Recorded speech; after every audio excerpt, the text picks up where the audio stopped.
বন্ধুরা, আগের একটি ভিডিওকে আমি দেখিয়েছিলাম আমাদের গ্রামের বাড়িতে জানালার কোণে একটা মৌচাক হয়েছিল।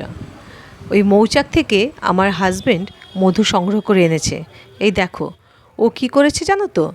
ও একটা লাঠির মাথায় তুলসী গাছের অনেকগুলো ডালকে দড়ি দিয়ে বেঁধে দিয়ে তাতে আগুন ধরিয়ে দেয়, আর যা ধোঁয়া উঠতে শুরু করে ওই ধোঁয়াগুলো নিয়ে ওই মৌচাকটার চারধারে ঘোরাতে থাকে, আর সঙ্গে সঙ্গে বেশিরভাগ পোকাগুলোই উড়ে চলে যায়।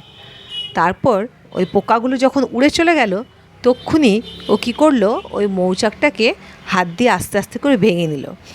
আর তারপর দেখো, তাতেও অনেক পোকা ওর মধ্যে জড়িয়ে বসেছিল। পরে সব অবশ্য উড়ে গেছিলো, কিছু কিছু অল্প পোকা মারা গেছিল।